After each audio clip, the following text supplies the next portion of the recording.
පස්සේ ඔයාලට හම්බෙන්න ඕනේ මොකද්ද? අධ්‍යාපනය. ඒකයි මේ අධ්‍යාපනය හම්බෙන්නේ. හරිද?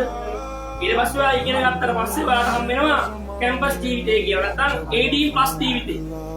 හරිද? අන්න AD+ ජීවිතය අර කරන්න අලුත් දේවල් එනවා. ඒව කරන්න ඕනේ. AD+ ජීවිතය කරන්න ඕනේ දේවල් 15+ කරොත් එහෙම AD+ වලින් කරන්න තියෙන දේවල් කරන්න බෑ AD+ වලදී. එතකොට කරන්න වෙන්නේ 25+ ඒවා AD+ වලින් කරන්න. එතකොට AD+ වලින් කරන්නේ 25+ නම් 25+ වලින් කරන්නේ 30+ වෙනවා. සාමාන්‍ය ඒකට ඔයගොල්ලෝ අවුරුදු 45ක් වෙද්දී මුළු ජීවිතේම ගත කරලා ඉවරයි. ඊට පස්සේ 45 ඉඳන් 75 වෙනකම් උඹට ජීවිතයක් නැහැ. ඔතන ආච්චි කෙනෙක්ගේ වයස අවුරුදු 35 කියලා කියන්නේ. සීයා කෙනෙක්ගේ වයස අවුරුදු 30. අපේ සීයාගේ වයස අවුරුදු 80යි. උඹලා නාකි වෙද්දී අවුරුදු 45 නාකි වෙනවා. ඇයි කරන්න ඕනේ ඔක්කොම කරලා? ඒකින්ද අදාළ වාසිත අදාළ දේවල් ටික කරනවා. ජෝක් එකක් වගේ තේරෙයි. හැබැයි ජෝක් එකක් නෙමෙයි මේක රියල් කතාවක්. හිතන්න කොට ටිකක් වෙලා ඔයාලා මේ කාලේ ඉගෙන ගන්න කාලේ අනවශ්‍ය දේවල් වලට වෙලාව දැම්මොත් ඉගෙන ගන්න වෙලාවක් තියෙනවද කියලා